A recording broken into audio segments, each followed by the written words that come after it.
एक बार भगवान व्यास देव जी ने एक श्लोक लिखा कि बलवान इंद्रिय ग्रामो विद्वानमपि कर्षति। इंद्रियां बड़ी बलवान है जो बड़े बड़े विद्वानों को भी खींचकर भ्रष्ट कर देती है। तो जैमिनी जी बड़े ऋषि हैं, तो उनका प्रभु ऐसा कैसे हो सकता है? तो उनका इस प्रश्न का उत्तर तो हम कुछ दिन बाद देंगे। हमें याद आ गया, हमको बद्री नारायण वाले आश्रम में जाना है। अब ये उत्तर है उनके प्रश्न का।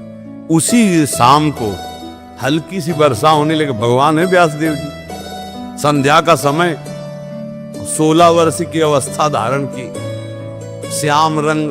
तो जैमिनी जी के पास आई और कहा, भगवान रात्रि का समय आने वाला है, बड़ा भयावह है, मैं अपना घर भूल गई हूँ, आज रात्रि अपने आश्रम में आप जगह दे देंगे क्या? उनका नहीं, गुरुदेव बाहर गए हुए हैं और सख्त आदेश है, ब्रह्मचारियों का स्थान है, या स्त्री प्रवेश निषेध। प्रभु स्त्री की बात नहीं है, मैं आपकी शरण में हूँ, मेरी जान का खतरा है, मैं अकेली हूँ जंगल में। अच्छा, ऐसा कर सकते हैं कि हम अपने आश्रम में एक झोपड़ी खपरेला था, उसमें अलग आपको दे देंगे, दरवाजा लगाया बंद कर। मैं भी कहूँ तो दरवाजा रात्रि में मत खोलना, सुबह निकल जाना।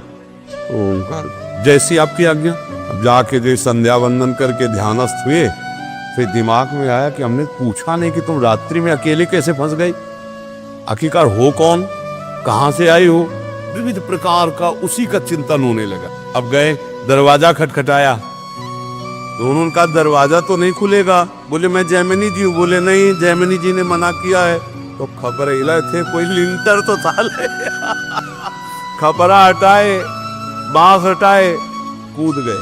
देखा तो वो सुंदर रूप क्योंकि भगवान ने धारण किया था, श्याम रंग, छटा छा रहे थे। अब सब पूछना भूल गए कि तुम कहां से आई हो, क्या कुछ नहीं पूछा, तुम्हारा ब्याह हुआ है? नहीं। तो तुम ब्याह कर सकती हो? हाँ। उनका फिर ब्याह कर लो उनसे।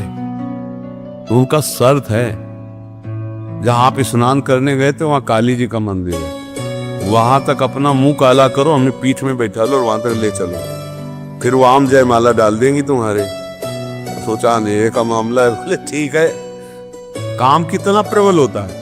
मुंह काला किया, पीठ में बैठा ला, घुटने के बल चले जाओ। वहां पहुंचे तो 2 थप्पड़ मारे। तब उन्होंने देखा तो भगवान व्यास देव जी ने कहा, इस लोग गलत है कि सही? बोले गुरुदेव सही है।